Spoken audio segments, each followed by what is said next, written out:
Gajuwaka GVMC 64 ward సత్యనారాయణపురంలో culvert మరియు drainage పనులు జరుగుతున్న తీరును గాజువాక వైసీపీ 64 వార్డ్ అభ్యర్థి ధర్మాల శ్రీను మరియు జీవీఎంసీ వర్క్ ఇన్స్పెక్టర్ రాజగోపాల్తో కలిసి పరిశీలించారు.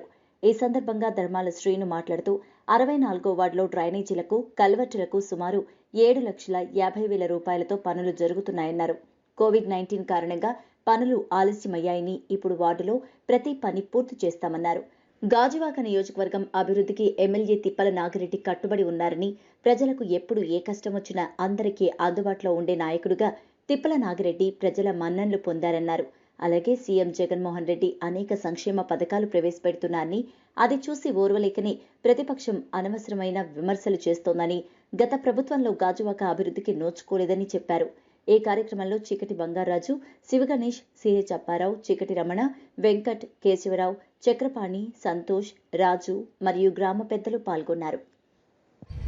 నియోజకవర్గం 64వ వార్డులో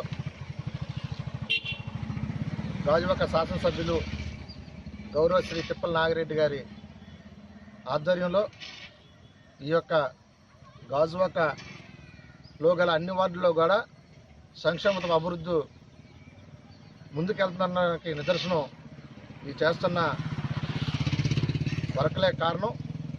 ఈ యొక్క సత్యనారాయణపురంలో గతంలో ఎప్పుడూ కూడా అభివృద్ధికి నోచుకోలేదు.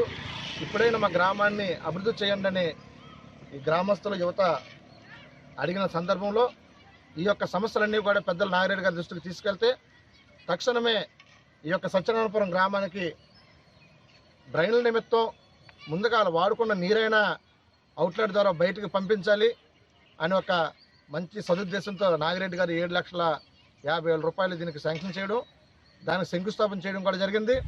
కరోనా కారణంగా కొంత ఆలస్యం అయినప్పటికీ కూడా అభివృద్ధి చేయాలి, పెద్దలు జగన్మోహన్ రెడ్డి గారు ఏదైతే కంకణం కట్టుకున్నారో ఈ యొక్క ఆంధ్ర రాష్ట్రాన్ని సంక్షేమంగా అభివృద్ధిగా ముందుకు తీసుకెళ్లాలని ఏదైతే నిర్ణయం తీసుకున్నారో దానిలో భాగంగానే పెద్దలు నాగిరెడ్డి గారు కూడా ఈ యొక్క కరోనా కాలంలో కూడా ప్రతి వార్డులోని పర్యటిస్తూ ప్రభుత్వ సంక్షేమ పథకాలతో అభివృద్ధి కూడా జతచేయాలనే ఉద్దేశంతోనే ఇలాంటి కార్యక్రమాలు చేస్తున్నారు.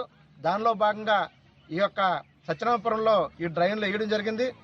ఆ యొక్క నాణ్యత బాగుందా లేదా, ఇచ్చిన టెండర్ల ప్రకారంగా వర్క్ చేస్తున్నారా లేదా అనే ఉద్దేశంతోనే మేము ఈ యొక్క వర్క్ను చూడడానికి రావడం జరిగింది.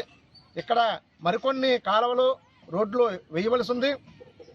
ఫండింగ్ తక్కువ ఉన్న కారణంగా రానున్న రోజుల్లోనూ కూడా ఏదైతే ఈ గ్రామ పెద్దలు యువత చెప్పారో అవి కూడా అనాథకాలంలో అతి కొద్ది రోజుల్లోనే కూడా టెండర్ పిలిపించి ఆ వర్క్లు కూడా చేసి ఈ సత్యనారాయణపురానికి పట్టి పీడిస్తున్న సమస్యలన్నీ కూడా దశల వారీగా పరిష్కారం చేస్తానని మీ ద్వారా తెలియపరుస్తున్నాను.